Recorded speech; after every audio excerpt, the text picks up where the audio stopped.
oh gosh, wildfire season will be upon us at some point. Yes. So Yes. very interested in that. Yes. And interested in Pacific Spirit Park. Mhm. It's like it's not being done by Metro. Oh. Very good. Well, I can take some notes, I guess. Yeah. Sure to track some of that. Yeah.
of members here and visiting speakers as well.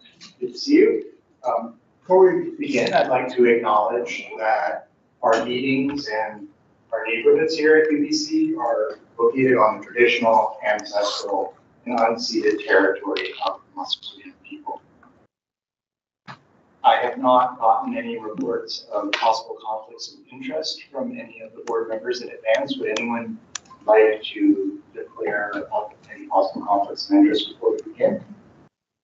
Okay. Barring that, we'll move on to opening the meeting and approval of the agenda. I move that the board approve the June 17, 2025 open session agenda as circulated, seconded by Jake. All in favor? Motion passes. And then the minutes. I move that the board approve the May 20, 2025 open session meeting minutes as circulated, seconded by Ron. Any amendments to the minutes? Okay, all in favor? Motion carries. Thanks, everyone. So we'll move right into our first report presentation, and that will be an overview of emergency management at UBC. And we have Paul Gill, I think, is presenting, the manager of emergency management and continuity planning at UBC Safety and Risk Services. That is quite a lengthy title, but importantly so. Paul, it's over to you. Thanks for coming. Great, thanks. It's actually even a longer title than that, but I kept it as short as I possibly could. Thank you, everyone, for having us here today. With me is also Ran Aldridge, our Executive Director of Safety and Risk Services. But I'll be doing I think most of the talking here, and then Ran will be supporting kind of as we move along. So of course, I mean, just recognizing that the emergency management team also takes the moment to acknowledge and recognize that we're also gathered here on the traditional, ancestral, and unceded territory of the Musqueam people. So for our agenda today, we're going to go over a little bit of emergency management overview. We will dive into what emergency response looks like for the Vancouver campus, a little bit about our mass care program, our UNA program plan for this year, and some initiatives that we're working on, and then summarize some of the projects that we have in the emergency management. All right, so this is our team. It's a small but mighty team. Our director, Haley Maxwell, is on parental leave this year, so I'm helping support the team. It's a team of four, of myself, Miriam, Cassandra, and Adam that have been part of this team for quite some time. So to give a little bit of an overview, the stakeholders for the emergency management unit within Safety and Risk Services is really everyone in the Burrard Peninsula and electoral area. So we work with Metro Vancouver, of course, the academic and residential neighborhood of the UBC, University Endowment Lands, Musqueam First Nation, and our regional parks. So there are a number of agencies and collaboration opportunities for us on the peninsula here. Our community composition, it's really like the emergency management is the academic and residential neighborhood. And this is the kind of the current population. I recognize that the UBC neighbors number is likely based on the 2021 census, and it's higher now. And the way we plan for emergency management is really kind of looking at our 2030, 2050 campus vision and kind of, projecting what are the type of services and supports that we're going to need. Some of the support needs that we recognize is, shelter, food, water, volunteer management. These are the types of programs that we're going to need for the campus community. And there are a number of items that offset that. What are the capabilities that we have to support these needs that we're going to have? And we're going to jump into that as we go through the presentation.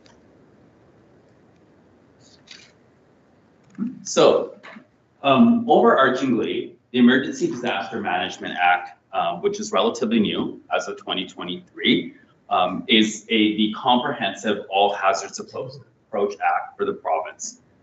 It requires public sector agencies and requires local authorities to have emergency management plans and programs that incorporate all the different mechanisms of emergency management. So this is mitigation, preparedness, response, and recovery. It also incorporates the UN Sendai framework for disaster risk reduction, which really focuses on addressing the disproportionate impact that vulnerable populations experience in our community. So overarchingly, Metro Vancouver has a responsibility for emergency planning and response for electoral area A, and that is outlined in their electoral area A emergency response plan. Also, Metro Vancouver happens to be our local authority. So in the event we need to declare, let's say, a state of emergency or a declared recovery period, Metro Vancouver does that for us on behalf of UBC. That's something that we need to request from them. UBC's emergency management plan outlines our roles and responsibilities. So in the event of, let's say, a localized emergency or something that's happening around the campus community, UBC will establish an emergency operations center and communicate with Metro Vancouver. And that involves also including the collaboration and supporting the UNA community. And the EM role for the UNA has been finalized, and it's referenced in our neighbors agreement. Just to give a little bit of an overview of that. So what does emergency response look like? The way we categorize emergency response is there are many things that happen on campus, and some of them are routine, non-routine, and some of them become major. So a routine incident is something that happens on campus regularly. We can handle it with our normal response procedures and usually does not require escalation or involvement of multiple units in the campus community. Non-routine is a significant impact to our one or multiple campus units. So the impacted campus unit is having a challenging time managing this incident, and they need additional support. And that's where the emergency management team is kind of there to help them gather the incident management team or collaborate and contact the executive on call to get additional members and additional resources to support the incident. Finally, we could have something like a major incident, seismic, for example, let's say a major earthquake. This is when many or all campus units are impacted. What's going to happen here is campus operations are interrupted and response and recovery activities are going to take a little bit of time. So this generally requires an emergency operations center and an activation of our crisis management team. So I've talked a little bit about emergency operations center and our crisis management team, and they fall into our response structures. So now we've gone through our incident severities, and these are our response structures. So we have, in the event, let's say, of a routine incident or something that is potentially, before it goes to non-routine, a departmental operations center usually handles that incident. And it's generally impacting one area. We also have the campus incident response team, which is a specialized group of subject matter experts that we can tap into based on the nature of the incident. So it is trained staff that get regular training that are identified as support in the event of some type of an emergency. So once we go into something non-routine major, where I've talked about the Emergency Operations Center, this is activated at the request of our executive director or their designate, and it really starts to centralize the institutional response. And our crisis management team is made up of UBC's executive, and their focus is the major events, reputational, and financial risks. So in the event of an emergency, our Emergency Operations Center and our crisis management team have regular engagement, and within the Emergency Operations Center is where we're going to find that engagement with the University Neighborhoods Association. So tying this together, and this is, what we've kind of experienced over the years on what could potentially happen. Routine, something like snow on campus or, a short-term power outage, they're usually handled by the department operations center. And in the event they need additional support, that's when the emergency management team usually kind of gets involved. Something non-routine, if there's a major outage on campus that's impacting a number of units, the incident management team gets contacted. So specialized subject matter experts will be pulled in, and the emergency management team helps coordinate the institutional response for that. And we may need an emergency operations center or a crisis management team in those non-routine incidents. And finally, in a major incident, it's many or all departments, campus units are impacted, and that's when we're going to have the emergency operations center and a crisis management team to provide that institutional oversight and coordination. The reason why we have all these different response structures is to provide that scalability and to assess what we might need based on the nature of the incident we're experiencing.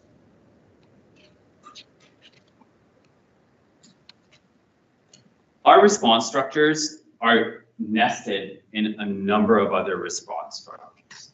And this just kind of gives you an idea of the regional emergency management partners, the responses and what it might look like. So within our community here, we have our local authority, Metro Vancouver, but also like in the event we activate an EOC, there is a likelihood, if it's a major event, that their other partners are also activating Emergency Operations Center. So we're really kind of nested, and the design is to continue to grow and also emulate the structures that our other partners have. So it's like to like individuals being able to communicate with each other.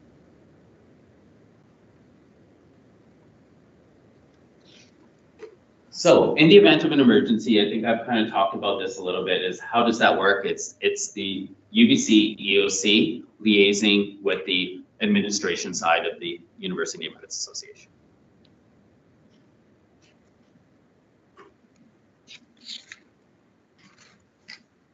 So if something happens, how do we find out about it? And this is kind of the tools that we have to support communication. And maybe I'll start off at the local level.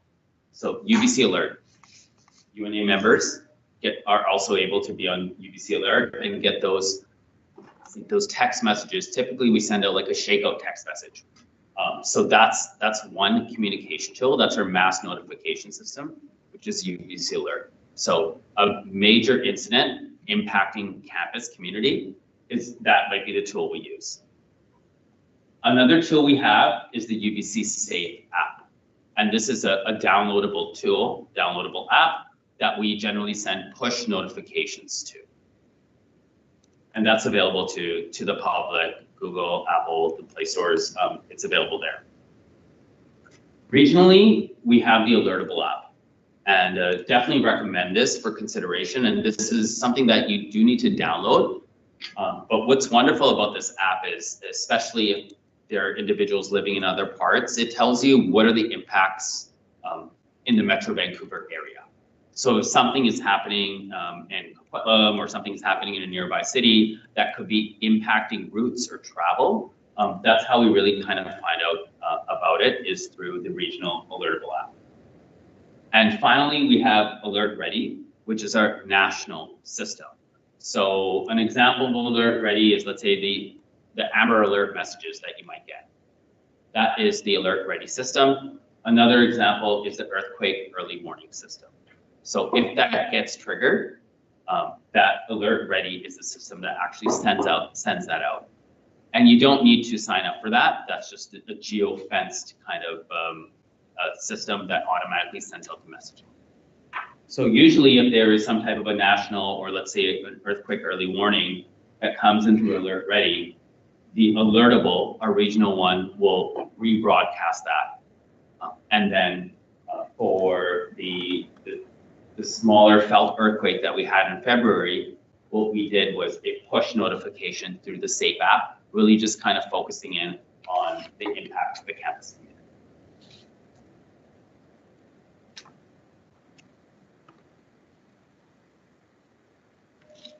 So I'm going to shift into our mass care program, which is really the provision of food, water, and shelter to affected groups that need that type of support after an emergency.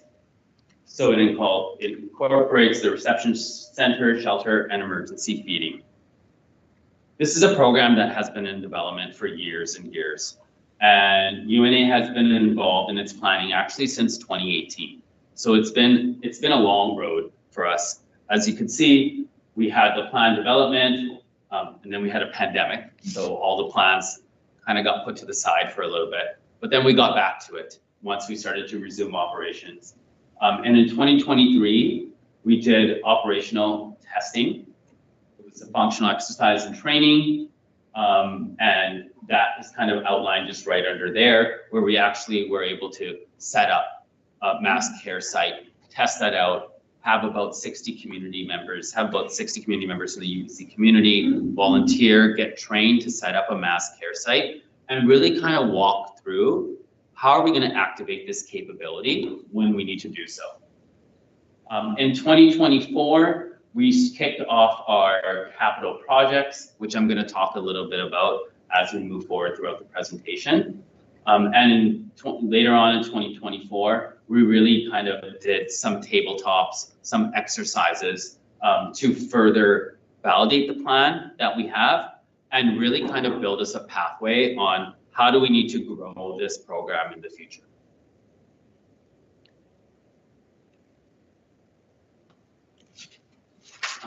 Recognizing that we're entering summer season, thought it was important to just give a little bit of an update on wildfires, and in the event we have any type of activity in Pacific Spirit Park, what that usually kind of looks like. So what we know is multiple agencies collaborate to support public safety, especially in our Pacific Spirit Park. Metro Vancouver Regional Parks oversees the park and has established preparedness and response plans for this type of an incident. So in the event a wildfire is detected, the trained park staff initiate response protocols, and Vancouver Fire and Rescue Services provides the fire protection services once they come on site. There was recently, if anyone's interested, the City of Vancouver gave a wildfire update, and that also included in Pacific Spirit Park and Stanley Park, and also kind of included what their expectations are for this season and what their response protocols look like. So happy to share the links to that if anyone's interested in viewing their presentation.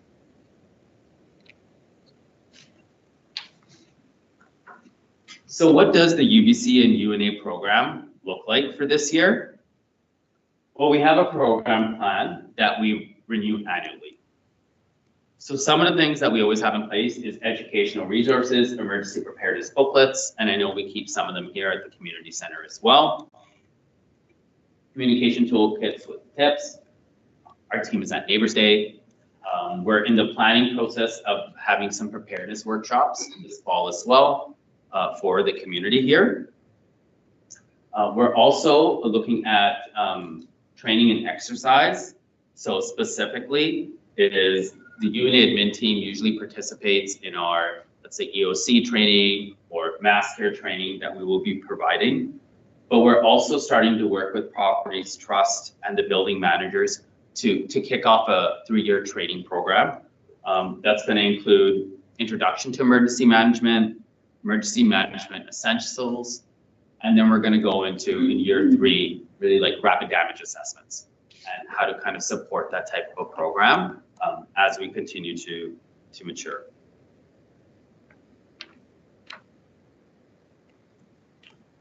This year, we also released a dedicated section on the SRS website for the UNA community. It has information about crisis communications tools, personal preparedness information, post-emergency supports. If you haven't signed up for UBC Alert, how do you sign up for UBC Alert? Common questions that we get from the UNA community.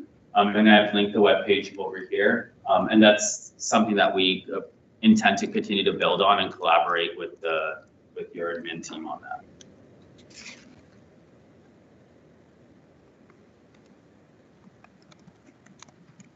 So, emergency management projects, some upcoming initiatives for the academic and neighborhood for the campus.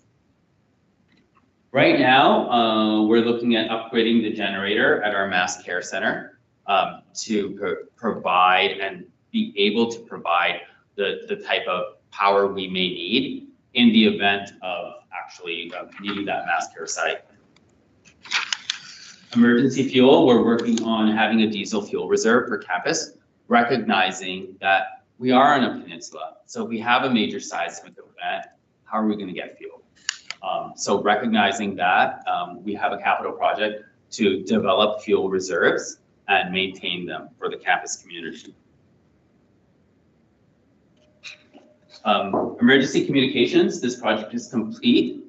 We've had a little bit of a challenging time. There's been there's been different areas of radio coverage on campus. So one of the capital projects was to really kind of upgrade our radio infrastructure and upgrade the radios that we use. So we're able to rely on this a lot more and have a backup for our radio system. Emergency potable water. We've had test wells installed at 4 locations throughout the campus community. One of them happens to be around here as well. The test wells have all come back positive in the sense of they can be developed. It's great. We have accessible potable water that we could use. So now we're really kind of getting to the next phase, which is let's start with at least like a phase 1 for a well and start that process and getting close to that decision where we could start drilling for a potable water well. And finally, one of the most exciting projects we have is our Campus is a Living Lab project. And this is really kind of harnessing the great knowledge that we already have on campus and partnering with campus researchers to understand vulnerabilities, but also enhance the campus resilience based on the Campus Vision 2050. So one of the initiatives, one of the collaborator researchers that we're working on, and you're going to hear about this in the fall, is there's going to be a survey that goes out to the campus community, and that would include the UNA. And it's going to have specific questions to understand the vulnerabilities, the expectations, the level of preparedness in UNA community. So we could start to, design programs and, continue to build the programs that we have based on data that we have locally. We're also looking at what does the impact of water look like, recognizing that we're close to the end of the line here for the water infrastructure in the region. So if there's a major seismic event, we have researchers looking at that as well. What does the impact look like all the way to UBC? So it's one of our exciting initiatives where we have 9 different projects under this whole program that is looking to kind of end in the next couple of years. So we're super excited to take those results from our research community and really kind of embed them into our operations and build that partnership. That's everything for me. So I'd open it up. Questions, comments? Wonderful, thank you, Paul. Thanks. And the floor is open for questions. Jake? Hi, thanks for that. How do the local schools and the bunch of daycares that we have on campus, how do they connect with this as well? Yeah, I mean, the daycares are run by UBC. So what we usually do is we partner with childcare services very heavily, and we've been planning with them as well. They have their own kind of like access to what they will need in the event of an emergency. So they have their own supplies, and we work with them quite regularly. With the local school here, I think we recognize that a lot of the students are also part of this community. So there is some partnership that we need to explore with the school board, probably going further. But right now, our focus so far has been, we work very closely with daycare. I want to talk to you about your outreach program. Yes. I'm on the council of our local strata, and we were talking about with an emergency plan. Would you be able to come and send somebody out to meet with us and give us guidance on that? It becomes an issue. A lot of stratas have a mixture of people. Yeah, for like personal preparedness, like how to have your. Yeah, we want to get people up to speed, particularly we have elderly people on upper floors, which is becoming a bit of an issue. Absolutely. Yeah, if you reach out to us, and we're actually planning some workshops for UNA this fall. So it's a great time to talk to us about what we might need to develop and have specific for you all. So if anyone from the team reaches out to us, like we can definitely design it so it's able to meet your needs and speak to the some of the challenges that you're experiencing.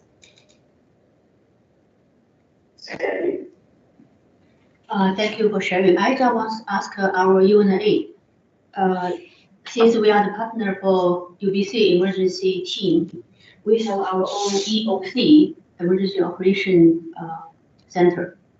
I suppose we have trained employee at UNA.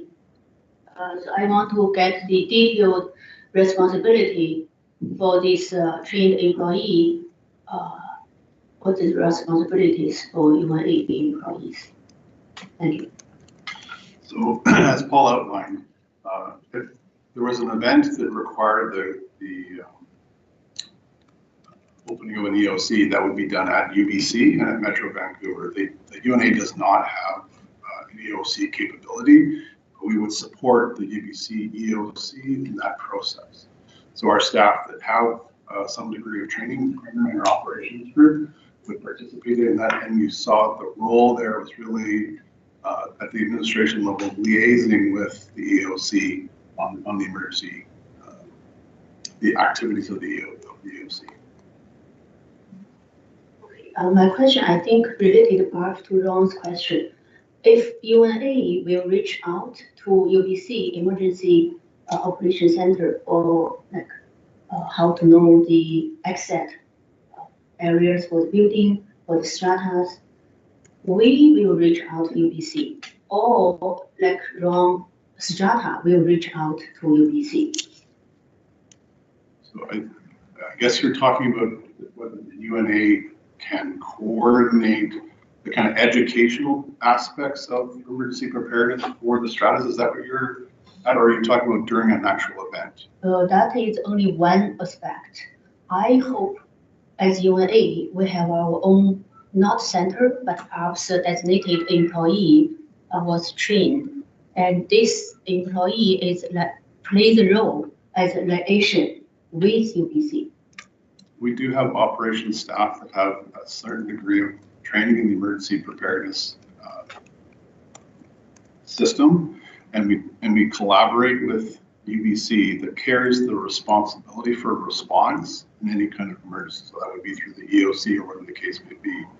Typically, our emergency situations have been things like, high snowfalls, that kind of thing. And in those cases, at the operational level, we connect with municipal operations at UBC that may have a mini EOC, as it were, where just for those things open, we would collaborate on clearing of snow and those sorts of things.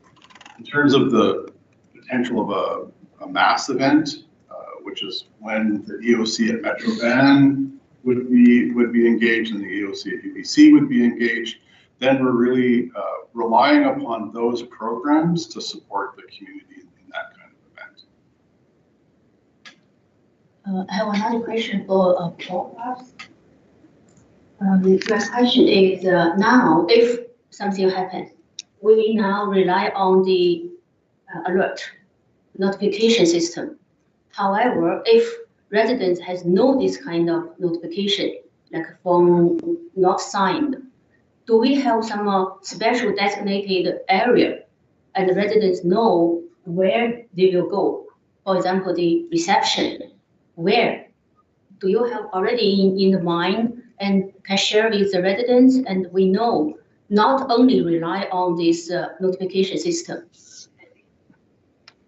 It's, of course, we have locations in mind where we would have a reception center, but it's very challenging to designate that this is going to be the reception center for every single situation, because we're not 100% sure what type of a hazard we could be facing. And sometimes in the event, like once something happens, we might need to do an assessment to identify where do we need to provide, where are the community supports going to go? How do we support the community? Is our mass care site, the one that we have tested, is at the best place? So yes, we're going to rely on UBC alert. We're going to rely on, neighbors talking to neighbors. We're going to rely on other methods and like force multiplication to get the word out. Our UBC alert likely has been, I believe it's like 90,000 individuals for the Vancouver campus.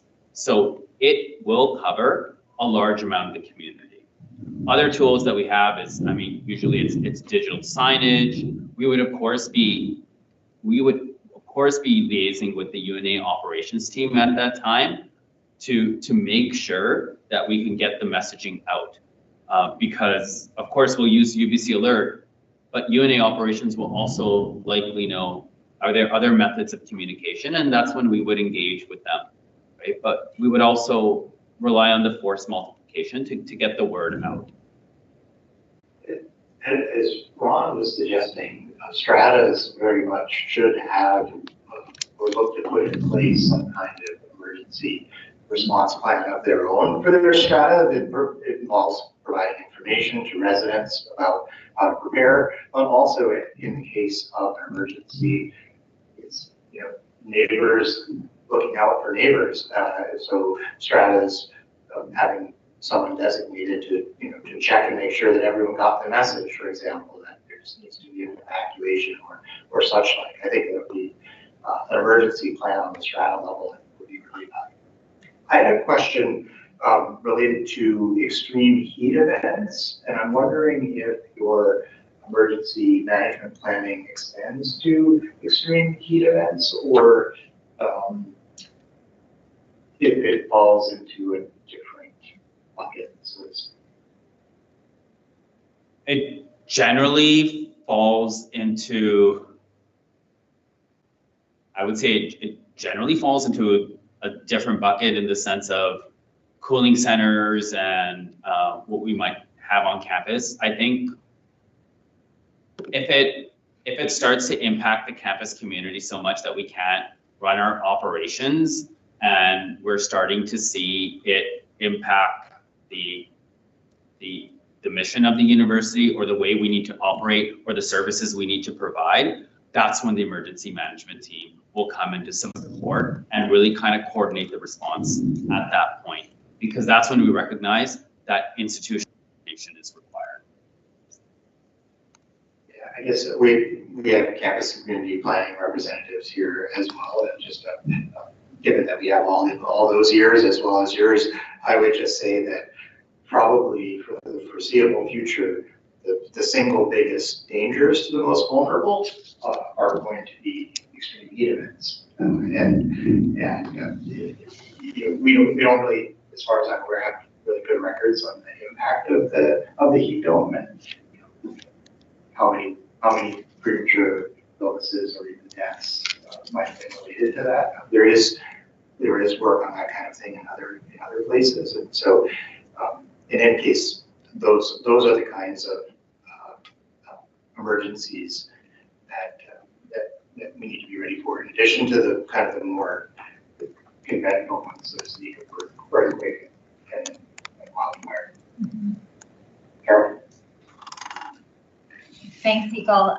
Just to, I think Paul and Brianne, there has been some coordination in the past with SRS and the UNA on sharing information about cooling centers when there are events, although not part of the emergency management response plan.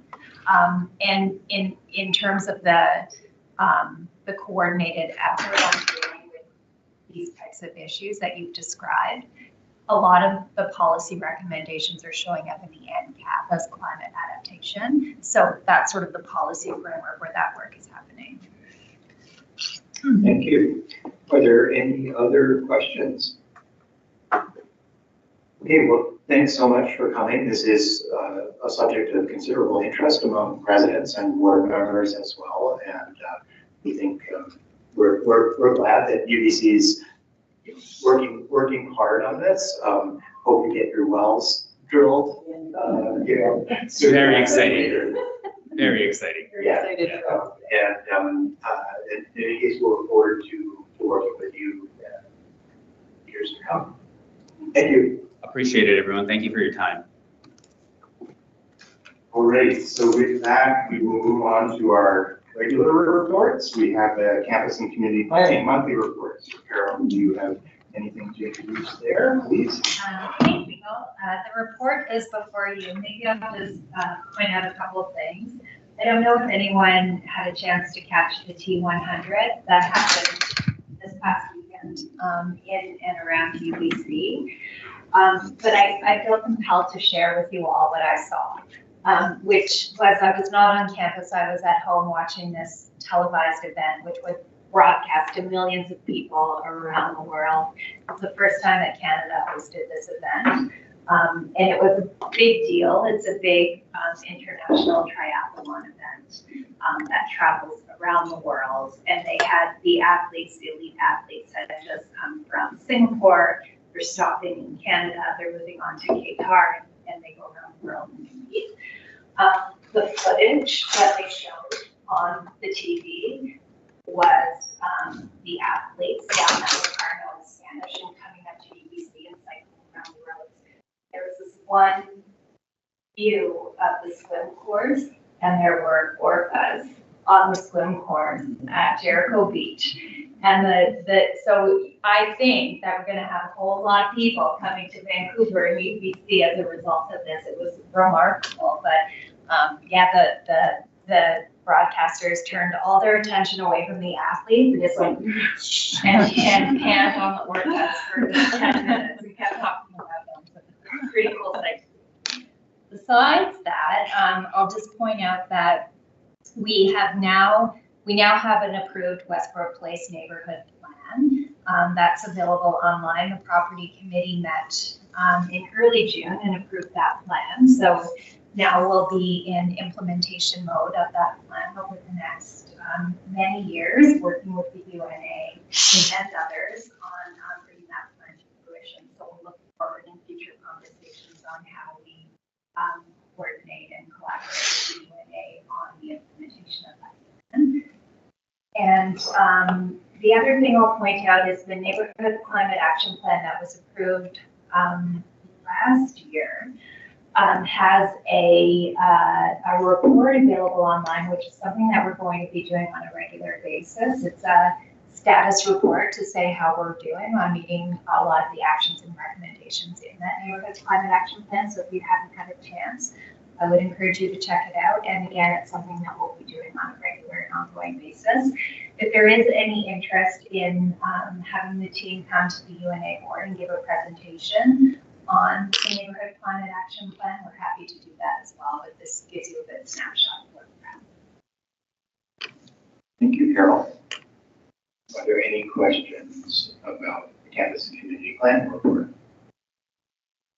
I'll just note that I was biking up Marine Drive during this triathlon, and somebody said, "Hey, you better watch out. They're going to be coming really soon." I was like, "Oops, I was in the wrong place," but I missed the words. Okay, thank you, Carol. And then the electoral area A director monthly report, and there is no newsletter or report this month. But if there are any questions for Jen McCutcheon, our electoral area A representative, please let me know. I think she's going through a period of having kids events, activity conflicts, and hasn't been able to attend our meetings, although she was a regular at our meetings in the past. And she does value the relationship with the UNA and the UNA board, and so certainly we can find ways to communicate even though she can't be Ron? Yeah, I think I'd like you to address a very important issue with Civic Spirit Park property.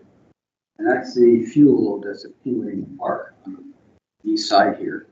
We've seen the evidence of the fires in California, in Malibu, and these areas where you don't clean this out. You got people living next door. And I've lived in the west side for 30 years now, and I've visited a friend in Dunbar, and we've seen the same thing on the other side of the park, in St. George's and that. Mother Nature out here had a very simple solution. Every once in a while, they have a big fire, shoot in the park, but since we live here, we really can't afford to have that. And it's, you know, I'm out there every day with a little white dog, and, you know, these people are now along this very, very dry stuff. And there's some areas where the fire department have a very hard time getting in. Thank you. I will convey that to her and see if she has resources for us that can help us learn more about what the Metro Vancouver approach to their forest is, and we'll see what comes of it. So thanks for passing that along. Yes, Sandy? Yes, I remember that electoral area, they are doing some research on the dog in the park. Can we get some results from their research or some? Yeah, so there has been a public consultation process related to the dog regulations and designations within Pacific Spirit Park. And as far as I'm aware, that process of consultation is not complete. But once it is, at some point, I expect they will release to the public the results of those consultations, although I'm unsure whether they would do that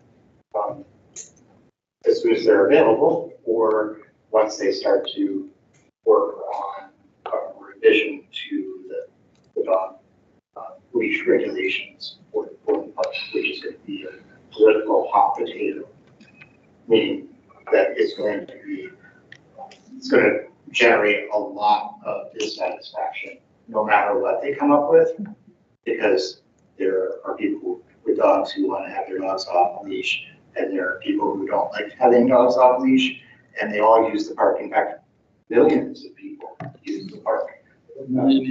Yeah.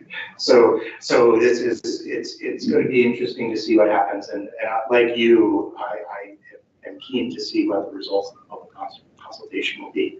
So I can actually convey to Jen McCutcheon our continuing interest in that matter. Yeah. Can I ask this question also? If I also have residents, our residents are complaining regarding the dog in our campus. So perhaps off leash, even in campus, how to deal with them. So I asked them perhaps put some in our suggestion box. I don't know if we got it, but some residents feedback on this dog issue. Yeah, thanks, Sandy. I think that's a good idea that if residents have any concerns about dogs, that they convey them to the UNA. We don't currently have any regulations for dogs, although we have a kind of expectation with some signage that suggests that people keep their dogs on leash in the public areas around the community. And there have been occasional concerns raised relating to that, although also a lot of it is the dog human coexistence has been relatively smooth on the whole too, I would say. So the UNA may wish to take up the issue of dog regulation or leash regulations in the future. It's something that when we came to an agreement on the dog park, which is forthcoming over there, that the UNA would return to the question of dog regulation. So it's something we'll have to as a board decide the urgency of that and convey that to staff in the near future. Are there anything else related to electoral area A? Yeah. Well, Yes, Ron? goes on this. Well, has anybody explored the issue of licensing dogs here on the campus? And then we can properly regulate it, okay? Also, my sarcastic comment about the knows that they will not have a public hearing meeting on the issue of dogs issuing in the park. It's been an email, and I've learned a lot of people in the park were rather mad that there's been no attempt to have a public meeting and discuss the issue. Yeah, Jen McCutcheon had scheduled, this is actually on her report, so I'll continue the conversation here. She had scheduled an information session related to dog regulations in the park. And then there was a lot of correspondence relating to it. And then Metro Vancouver paused. Yeah, they paused and so canceled the initial information session because the information was in flux. And I'm not sure what her plans are for that, but that's something that she may well still take up, whether she likes it or not. I think it's definitely going to be on her agenda because it's a Metro Vancouver issue. Okay. And so I'll be in touch with her and convey the essence of our conversations here. Moving on to the management reports, and we'll start with Chief Administrative Officer report and Paul. Thank you very much, Eagle. My report this month covers the kind of typical cycle of my work at CAO. There's 3 or 4 fairly large initiatives that are underway right now. We'll hear about some later in the report in the appropriate departments, our HR management system implementation, our office planning work, planning on coming back to the board in the not too distant future on that, year-end and audit process, and our process on garnering insurance coverage. So any of those you'll hear more about later in the meeting, but I'm happy to respond to any questions you may have regarding the report as it's provided to you. Any questions that don't otherwise fit in later agenda items? Okay, thank you, Paul. And moving on to communications and Glenda. Good evening, everybody. A couple of stuff to highlight on my report is just to support the work that BBC Finance is doing for services levy. And in the lead up of sending out those services levy notice, the communications team does roll out an information campaign about the levy just to remind folks how to get in touch with UBC Finance if they have questions about their notices. We've received word that they can expect to receive their notices in the mail the first week or second week of July. So we typically in the lead up to that will send out information on a newsletter, have some information available on our website as well. Also another good update is that the drop-in calendar, the UNA website has been expanded to now capture not only drop-ins, but now we're also including in-person only drop-ins, the registered sports drop-ins, and programs that have drop-in options. So every single drop-in is now captured in that calendar. So if you're wanting to do something fun on a Saturday afternoon, check out our drop-in calendar. Go ball. Okay. Are there any questions on the communications? Jake? Yeah, just one. Is there a plan C in case, or plan B in case of postal disruption on the service levy mail-outs? That would be a good question for Holly's team. No actual plan, but we have we've been following the postal strikes and making sure that if anything sort of leads us to believe that there will be one, we're going to be connecting with UNA team and figuring out what's best in terms of providing a central location to either have those delivered or various options. So we've got some ideas that we've got ready if need be, but we don't have anything formally. A door-to-door campaign, Yeah. perhaps. Delivery. Yeah. I mean, the good thing is that we know where they live. Right? Okay. Any other questions? Okay, great. Thank you, Glenn. Moving on to the recreation report and Dave. Good evening to the board. My report is in front of you. A few things just to highlight, just to make it aware. We're seeing a significant growth of participation in a lot of our social programs. These are drop-ins such as Marjan and other events, particularly in our area of youth. As summer approaches, we seem to have a lot more coming out. So just wanted to highlight that. If you have any questions, I am right here to answer as many as you got.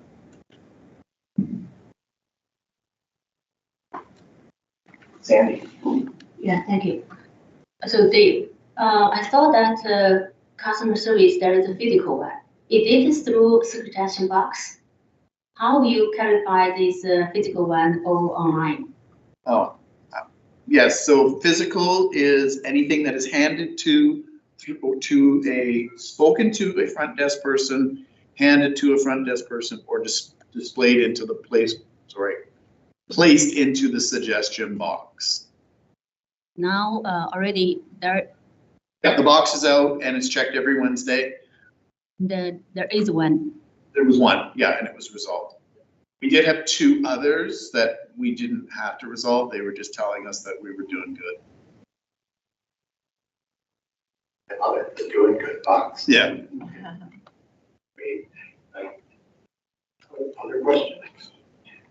I'll say I happened on a wonderful youth recognition event just right out here, just by the splash park, and it was on a Friday late afternoon, and it was delightful to see all those kids out having a good time, you know, as part of their broader engagement and doing good themselves and for the community. And I just wanted to express my strong support for that kind of thing, and say that I'm sorry that sometimes celebratory events involving young people exceed normal volume levels.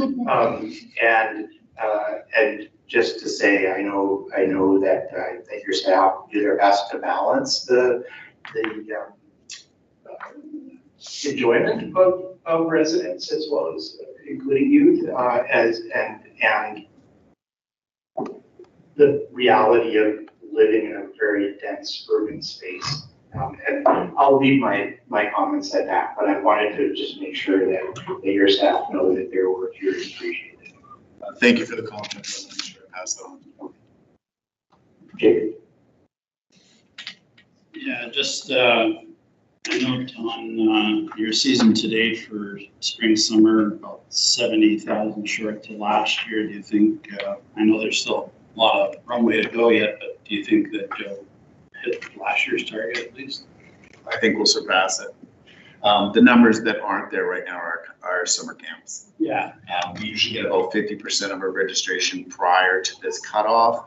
And then as the summer goes on, we sell out our camps, and people generally, particularly in this area, we've noticed wait until 2 weeks before their camp because they don't know their own plans. Thank you. Any other questions? All right. Well, thanks, Dave and team, and good luck with the summer camp registrations and summer camps. Moving on to operations and sustainability. Michael. Thank you, Joe. So the report is before you. The one thing that I would highlight is the UNE partnership with the UBC Wall Street with the tree inventory process that is taking place in all UNE area, specifically for the street trees and then the park trees. This is the first time the UNE has started the tree management process. It's for this inventory, it will provide a baseline that will help us understanding what type of tree we have, and also to provide a more proactive management of tree down the road. So happy to answer any questions. Thank you, Ron. Hey, William, will this report I was reading about, will there be any commentary as to the health of these trees? Thank you, Ron. Yes, very good question. So for each tree, the student will document the tree species type and also potential health as well.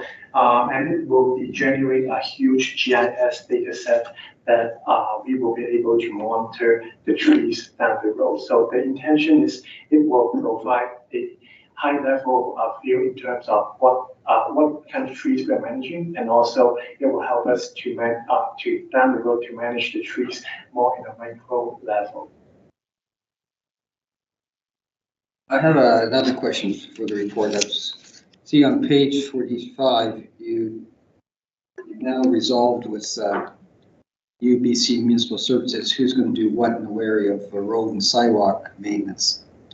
And I'm looking at Hampton Road, which is going to be led by you here at UNA.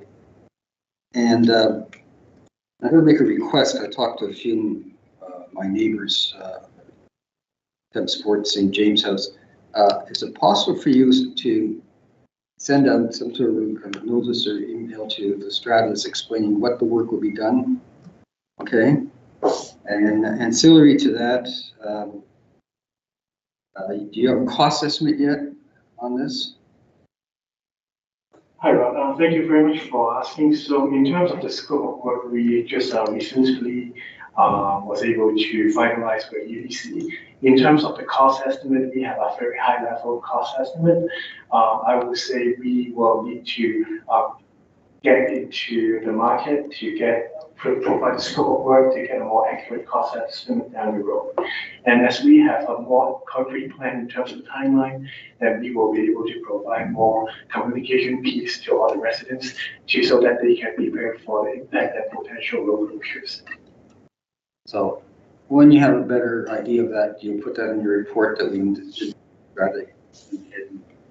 And additionally, this one confirm the financing is going to come out of the long-term fund, right? The finance of this project, if I understand correctly, yes, that's correct. Meaning the neighbors' replacement, infrastructure replacement fund. Maybe I will let Carol to clarify on that.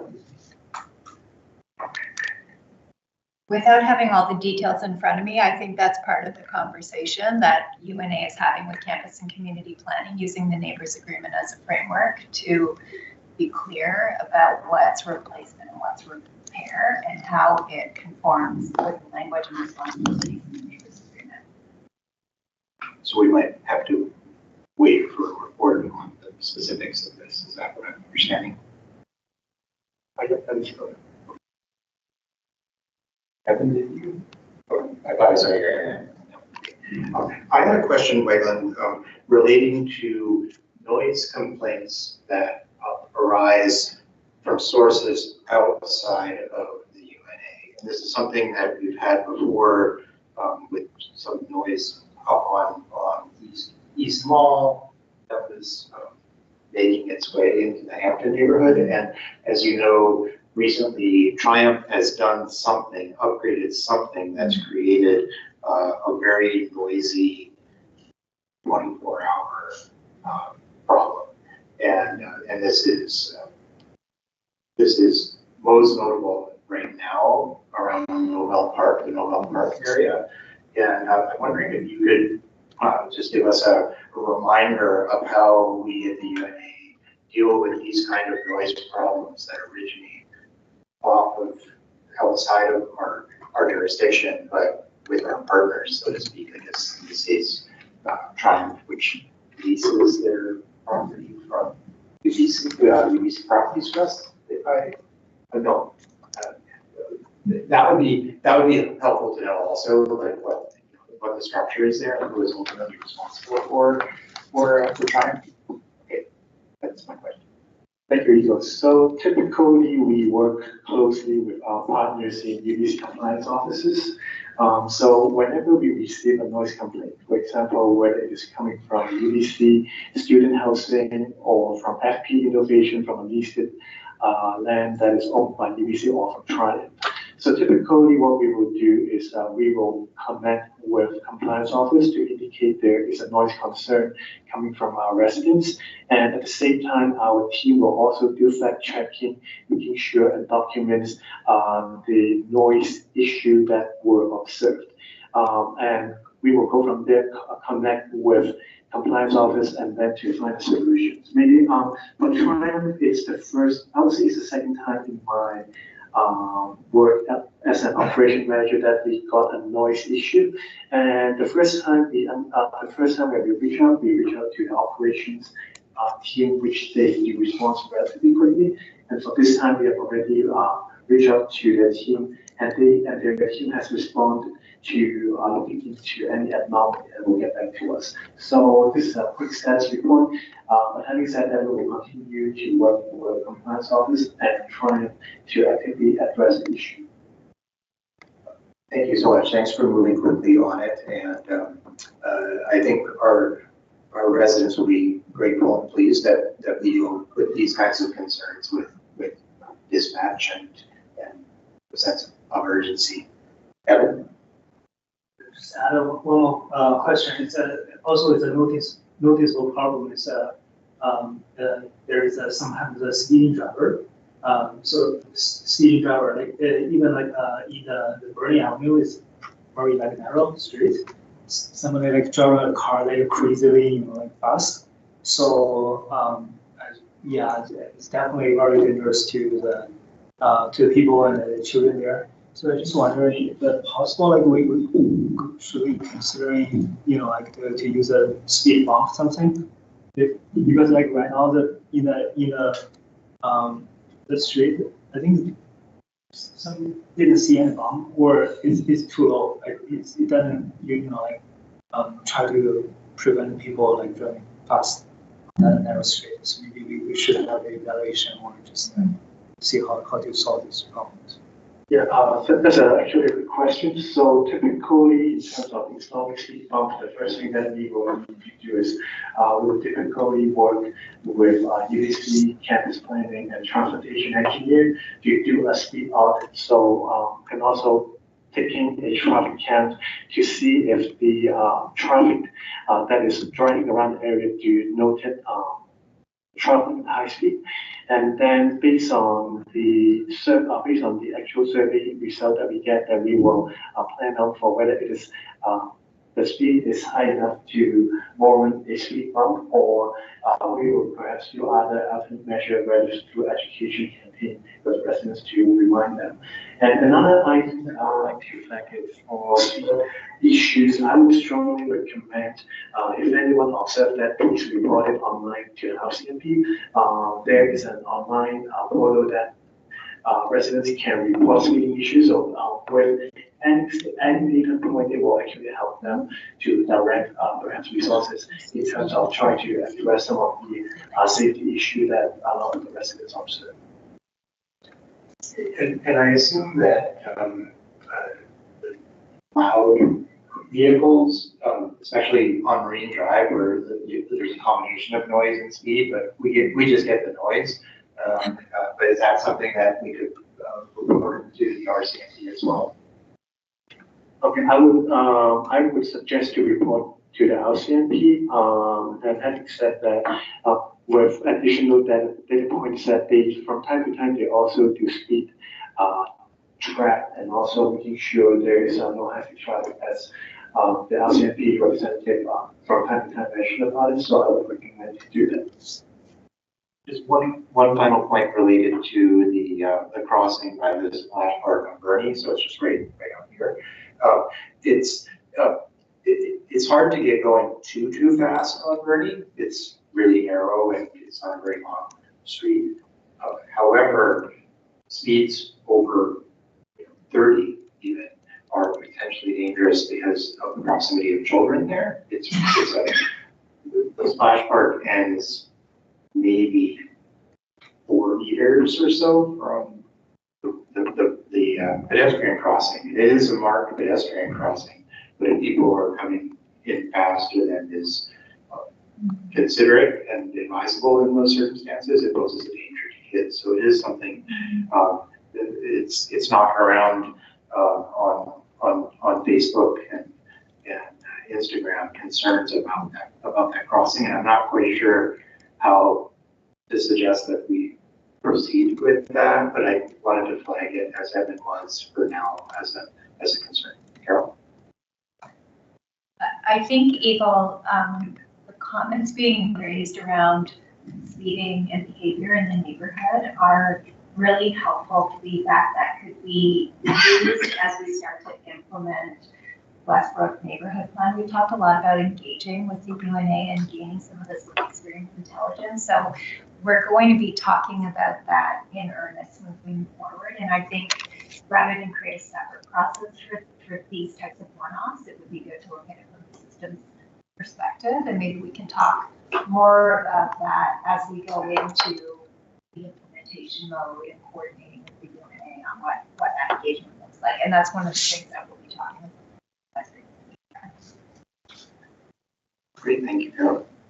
Any other questions related to operations and sustainability? Okay.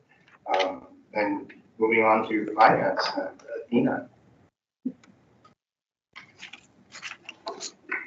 Good evening. My report is before you. I really don't have any more to add, but I know what you're going to ask, and I want to say yes. The auditor asked a lot of questions, and no, I don't know what they comment yet because I haven't got final report. They normally won't let me know. They would not let me know the material and anything like that until the very end. I expected to see that the next few days. But the Finance and Audit Committee will be meeting to discuss with the auditor in regard to the result.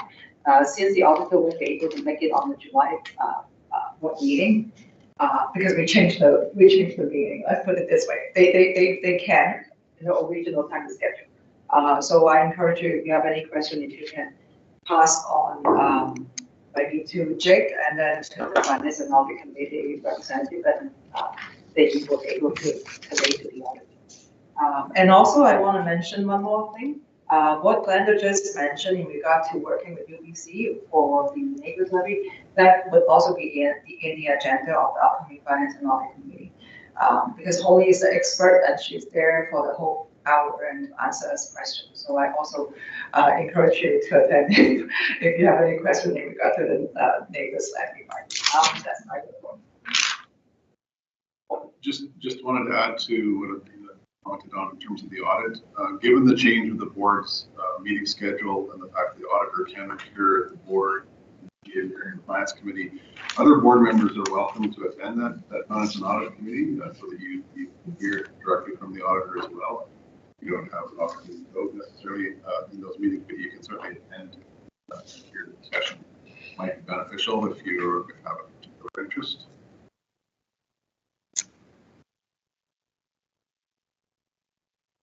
With that, would the audited statements be part of a meeting package? Or is it for the finance committee, or will it also come to the board? It will eventually also come to the board, but it goes to the finance committee first, and the finance committee reviews it, and then we'll provide a recommendation to the board. But because the auditor won't be there to answer any questions, it might be beneficial if there's board members that want to ask audit-related questions that they attend finance and audit.